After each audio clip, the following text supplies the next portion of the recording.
Léo Slemet, champion du monde de ski freeride, originaire de Chamonix. Écoute, enchanté Louis, on se rencontre nous dans le cadre de la sortie demain en avant-première de mon film Better Up There. C'est un projet sur lequel j'ai travaillé pendant 2 ans, main dans la main avec Mathis Dumas qui était chef d'orchestre dans ce projet-là. C'est lui qui s'est occupé de trouver un réalisateur, un monteur. Et demain, on vous propose le film fini. All right, well, back to the top. We have Leo Slemet in the start gate right now. Next up, though, Leo Slemet. Leo Slemet. Leo is standing there. He's got freestyle in his pocket. What a legend already. An absolute legend. Écoute, le point de départ de ce projet Better Up There, il est né à l'aéroport de Francfort. On était assis avec Mathis en attendant notre connexion. Et suite à des épreuves assez difficiles de mon côté, Mathis s'est proposé assez naturellement finalement de un jour raconter mon histoire. Il m'a laissé méditer un peu le sujet, puis je lui ai donné mon accord. Et s'en est suivi aussi après la démarche auprès des sponsors pour avoir les moyens nécessaires pour ce faire. Et finalement, 1 an après, on débutait le projet. Je lui ai fait grande confiance. Je lui ai vraiment laissé d'une certaine manière un peu carte blanche, tout en ayant toujours un regard sur ce qui se faisait et ce qui m'était proposé, parce que j'étais quand même le sujet principal. Et finalement, on est arrivé à quelque chose qui me correspond pas mal. Quand tu repenses à tes débuts dans le ski, qu'est-ce qui, toi, te pousse vers le freeride plutôt qu'une autre discipline? Je te dirais pas que je suis venu au freeride d'un rêve d'enfant. J'ai commencé le ski par le ski alpin, les fondamentaux, le ski club avec les copains. Puis il s'en est suivi assez vite derrière de l'influence de Candide Tovex et toute cette scène freestyle qui est arrivée en France, qui m'a donné beaucoup d'envie. Et de là, j'ai commencé à faire c'est là que j'ai commencé à switcher vers le free ski. J'ai commencé à faire beaucoup de freestyle avec un parcours qui évoluait plutôt bien au niveau des compétitions sur les circuits de l'époque, qui m'a permis d'intégrer jusqu'au groupe France qui était en place à ce moment-là. Par contre, là où j'ai commencé à avoir de la peine, c'était à suivre l'évolution qui allait très vite parce qu'on n'avait pas nécessairement les structures adaptées à Chamonix pour s'entraîner et évoluer aussi vite que la discipline. Et c'est à ce moment-là que mon coach, Greg Lisko, avec qui j'ai travaillé pendant 15 ans, est venu me proposer de m'aligner sur mes premières compétitions de freeride. Lui étant un ancien pro freerider, il a vraiment eu à cœur de me partager sa passion pour cette discipline. Et il m'en avait toujours fait faire en parallèle. Pour lui, le freeski, c'était un package. C'était du backcountry, du freeride, du freestyle. Et finalement, il m'a pas fallu plus d'une saison pour juste devenir fanat de cette discipline. En fait, ça faisait sens. C'était tout le travail qu'on avait fait les années précédentes, que ce soit en freeride, freestyle ou backcountry, plus le bagage d'alpin qui me permettait déjà finalement de pouvoir rêver assez grand dans ce sport. Dans le film, on sent que tu as un lien particulier entre tes épreuves de vie et la montagne. La montagne avec un grand M, en fait, qu'est-ce qu'elle t'a apporté pour essayer ou aller mieux? Est-ce que pour toi c'est une sorte de refuge, c'est un proche, qu'est-ce qu'elle va représenter aujourd'hui? Non, je pense que la montagne avec un grand M, comme tu le dis, c'est un peu la métaphore basique du sommet, mais en fait, tant que tu n'es pas capable de revenir au sommet à nouveau, c'est que tu as encore des épreuves à affronter, à traverser et à accepter. Et petit à petit, cette montagne, c'est plus tu vas réussir à monter, plus tu vas réussir à t'élever, plus tu vas réussir à te libérer de tes différents spectres et finalement à retrouver ce qu'il y a de plus lumineux au sommet, la lumière et cette espèce de vue à 360, on pourrait dire. La métaphore paraît assez toute faite d'une certaine manière. Mais pour moi, elle a beaucoup de sens, étant vraiment né ici à Chamonix, en étant tenu entre ces deux parois. Si tu restes en bas, tu restes à l'ombre. Et tant que tu n'as pas remis un pied devant l'autre et tu t'es pas redonné les moyens d'avancer, tu vas rester à l'ombre. Il faut aller chercher la lumière, c'est ce qui est en haut, c'est la montagne, quoi. Écris des choses, par exemple, si tu es en montagne ou des choses comme ça, est-ce que tu vas aller chercher un sommet? Est-ce que tu focus là-dessus ou est-ce que tu as des pensées, des écrits qui te viennent? Est-ce que j'écris ou est-ce que je pense? Les les deux, parce que c'est ce que tu penses. J'ai un parcours qui a fait que j'ai eu plusieurs choses à méditer, de par des accidents de mes proches qui sont partis, de par une situation personnelle faisant face à la maladie de Crohn. Du coup, c'est des éléments avec lesquels tu composes au quotidien. Et bien sûr que dans ces phases où tu es en montagne, tu es un peu laissé à toi-même, tout ça peut venir. Cependant, en fonction de l'environnement dans lequel on est, il y a des choses qu'on leur place et d'autres pas. Souvent, quand j'ai les mains occupées à grimper, je suis plus occupé par chercher où est la prochaine prise. Après, quand j'ai un peu plus de temps pour contempler, c'est à ce moment-là qu'on relâche et que d'autres émotions peuvent venir. Par contre, non, c'est vrai que j'écris pas beaucoup. J'écoute beaucoup de musique, je médite en musique. Et voilà. Ouais. Comment toi, la musique, elle t'aide à avancer? Est-ce qu'il y a des artistes vraiment qui t'ont vraiment permis de mettre des mots sur ce que tu n'avais pas? Ouais, bien sûr. Bien sûr, j'écoute beaucoup de rap français.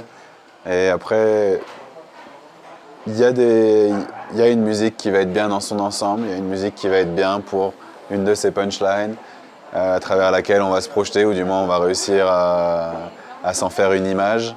Et je trouve que c'est là aussi la beauté de la langue française. Après, moi, je l'écoute d'une façon rappée, elle s'écoute de différentes manières.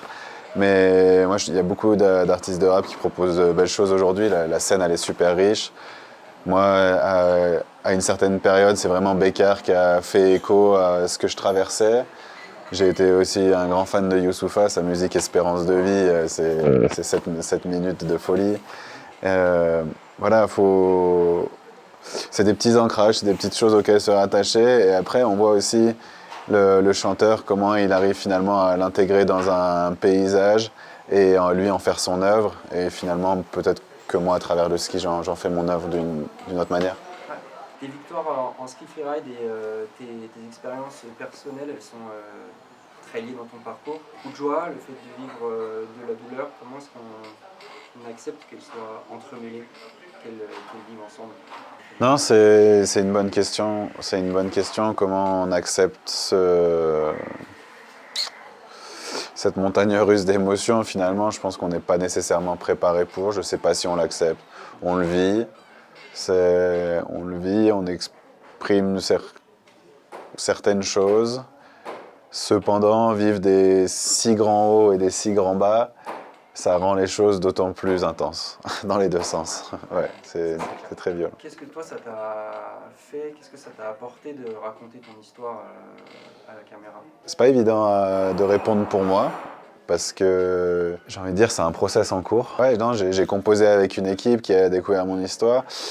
Je pense que ça aide aussi à vivre avec tout ça, parce que finalement cette histoire c'est la mienne et souvent les choses qu'on enferme ont tendance à nous peser. Moi j'ai l'impression de porter quelque chose, mais peut-être qu'il fera écho. Même au-delà de l'histoire, il y a quand même 2 ans de travail. Est-ce qu'on sent quand même qu'on est quand même fier de sortir ça et que ça, il y a ce poids du travail qui se libère tout de même? Oui, d'une certaine manière. Non, je suis content de ce que je présente. Je suis curieux d'avoir le retour des gens. Je pense que l'écho que pourra avoir ce film ne sera pas le même chez tout le monde. Je pense que tout le monde va le regarder d'un œil différent. C'est vraiment beaucoup d'inconnus et je suis super curieux. Cependant, moi, je suis assez content du travail qui a été fait, de la disponibilité que m'ont donné les gars de l'équipe pour ce faire.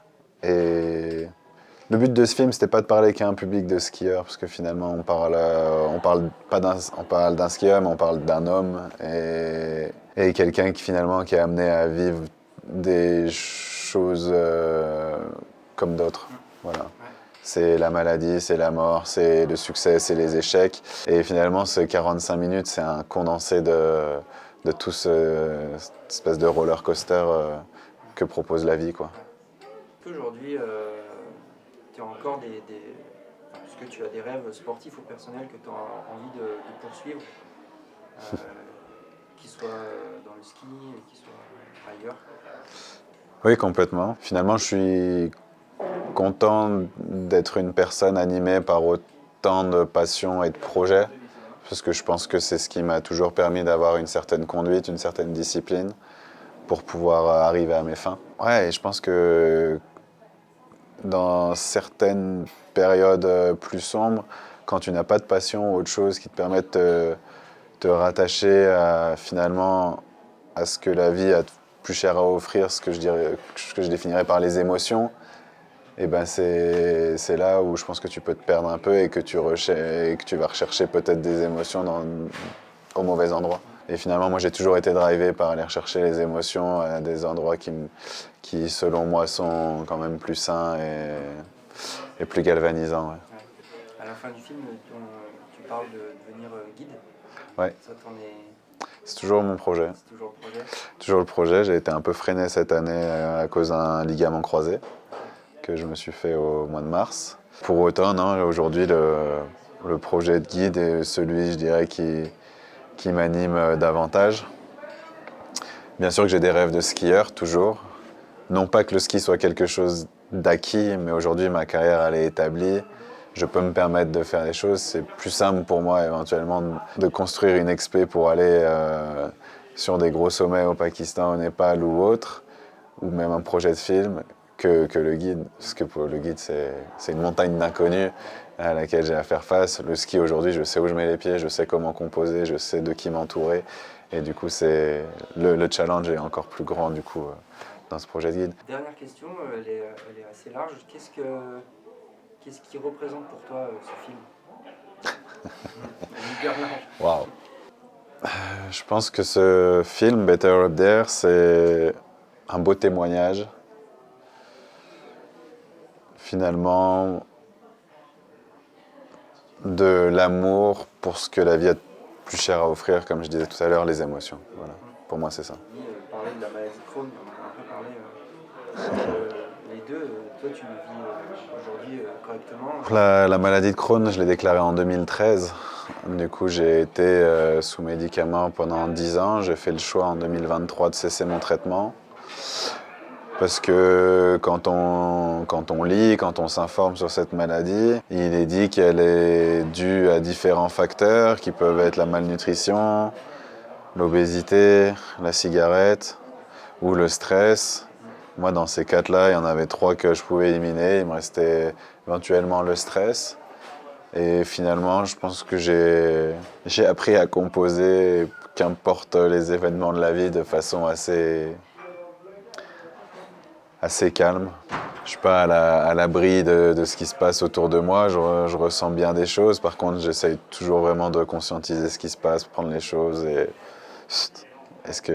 Voilà. Tu as vu ce film, je l'ai présenté à des gens du GIGN en off lundi. GIGN, armée, gendarmerie, des blessés. Et ce qui m'a été dit, celle-là, elle m'a marqué, c'est impressionnant, tu as toujours la même timbre de voix.